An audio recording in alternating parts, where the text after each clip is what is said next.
Voilà, nous voici devant un exercice qui dérange surtout les élèves de la classe de premier D. C'est possible pour les premiers C également.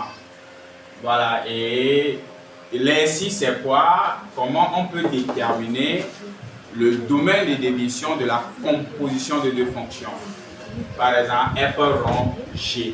Donc, on a un exercice devant nous qu'on va essayer de trouver la solution, c'est-à-dire de déterminer le domaine de définition de df rond G.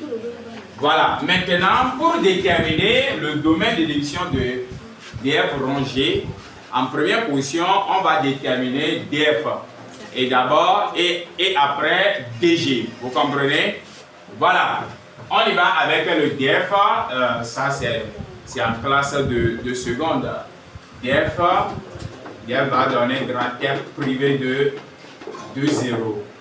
Et dg va donner fermé de 1 à plus l'infini. C'est-à-dire le x moins 1 doit être comment?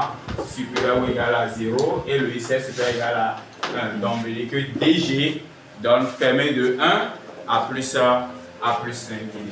Maintenant, pour déterminer df rond G, on a une condition. Du moment où tu as cette condition, le domaine de définition devient comment? Tellement facile. Et la condition, c'est ça. df rond G est égal. Le système, ici les ensembles, c'est grand R. D'abord, le x appartient à dg. Au début, on a df rond G. À la fin, ici, c'est G. Donc, d'abord, le x appartient à dg. Et qu'est-ce qui se passe? La fonction même, parce que ici, c'est le domaine de définition. La fonction g de x appartient à quoi? Appartient à df. Donc, ça, c'est la condition. D'abord, il faut que le x appartienne à dg. Et après, la fonction même g de x appartient à df. Exemple, si on a également dk rond G. dk rond G, ça va donner le x appartient à qui? À dg. Et également le g de x appartient à dk. Donc le k ici, dk, et à la fin on a dk.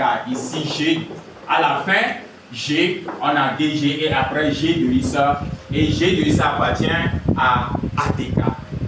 Maintenant, on y va. On va essayer de trouver le domaine parce qu'on a déjà la condition.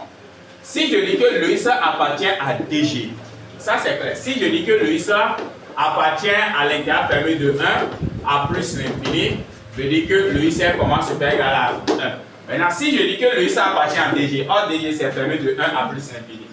Donc, je dis que le x est comment? Est supérieur égal à 1, c'est-à-dire le x appartient à l'intervalle de 1 à plus l'infini. X appartient à dg, veut dire que le x appartient à l'intervalle fermé de 1 à plus l'infini. Maintenant, le g de x appartient à df. Donc, si je dis que le g de x appartient à df, or le df c'est grand R privé de 0. df c'est grand R privé de 0. Si je dis que le x appartient à grand R privé de 3, ce qui veut dire que le x est comment? Est différent de 3. Si je dis que le x appartient à grand R privé de 3, ce qui veut dire que le x est différent de 3. Dans notre cas, g de x appartient à df. Or, df c'est quoi? C'est grand R privé de 0. Ce qui veut dire que quoi? Le g de x est comment? Est différent de 0. Donc, g de x est différent de 0. On remplace le g de x. Le g de x c'est racine carrée de quoi? De x moins 1 qui est comment? Différent de 0. Maintenant, comme en classe de seconde, si on a, bon, pour déterminer le si on a différent, on écrit en bas posons racine carrée de x moins 1 qui est égal à 0. Donc racine carrée de x moins 1 est égal à 0 veut dire que quoi? On va lever le taux pour enlever la racine carrée. X moins 1 est égal à combien? 0. Moins 1 de l'autre côté, x est égal à combien? X est égal à 1.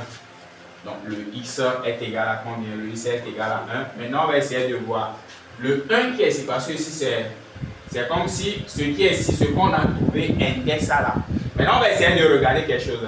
le I seul est égal à 1. Mais il ne faut pas oublier, il faut que le I soit comment? Le I seul soit différent de qui?